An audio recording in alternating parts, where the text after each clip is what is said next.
2024 সালের জুন মাসে মাত্র 8 দিনের জন্য মহাকাশে পাড়ি দিয়েছিলেন সুনিতা উইলিয়ামস ও বুচ উইলমোর। কিন্তু সেখানে গিয়ে আন্তর্জাতিক স্পেস স্টেশনে আটকে পড়েন তারা। সেখানে মহাকাশযানে ত্রুটি দেখা দেওয়ায় আর ফিরতে পারছিলেন না। ফলে 9 মাস আটকে থাকার পর এবার বাড়ি ফেরার পালা।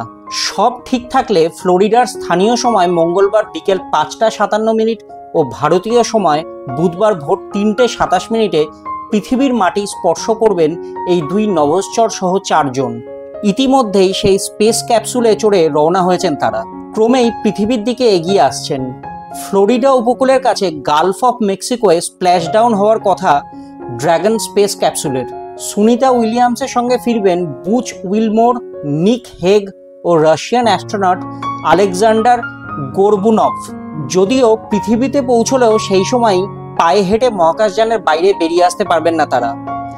নাসার নিয়ম মেনেই স্ট্রেচারে চাপিয়ে বাইরে নিয়ে আসা হবে তাদের। আসলে মহাকাশ থেকে পৃথিবীতে ফেরার পর অভিকর্ষ বলের কারণে কোনো নভোশ্চর সঙ্গে সঙ্গে মাটিতে দাঁড়াতে পারেন না। সেই সঙ্গে পৃথিবীতে ফেরার পরে নভোশ্চরদের স্বাস্থ্য সংক্রান্ত একাধিক সমস্যা দেখা দেয়, যাকে বলা হয় স্পেস মোশন সিকনেস। একজন মহিলা মহাকাশচারী হিসেবে সুনিতা উইলিয়ামস আগেই রেকর্ড গড়েছিলেন। প্রায় 300 দিন ধরে মহাকাশেই ইন্টারন্যাশনাল স্পেস স্টেশনে থাকতে হয় তাদের। ফলে নিজেদের স্থায়ী কর্মদিবসের থেকে অনেকটাই বেশি কাজ করতে হয়েছে। মহাকাশে এতদিন অতিরিক্ত থাকার জন্য কি তাহলে ওভারটাইম বেতন পাবেন তারা? জানেন সুনিতার বার্ষিক বেতন কত? অন্যান্য অফিসের মতো নাসায় কর্মরত মহাকাশচারীদের বিভিন্ন শ্রেণী রয়েছে। সেই গ্রেড অনুসারেই স্থির হয় বেতন কাঠামো। সুনিতা উইলিয়ামস ও তার সঙ্গী বুচ উইলমোর GS 15 স্তরে রয়েছেন। এটাই সর্বোচ্চ স্তর। এই শ্রেণীতে কর্মীদের বার্ষিক বেতন সর্বোচ্চ $1,62,672 পর্যন্ত হতে পারে, যা ভারতীয় মুদ্রায় প্রায় 1,40,00,000 টাকা। তবে তারা ফেডারেল কর্মী বলেই তাদের ওভারটাইম বলে কিছু নেই।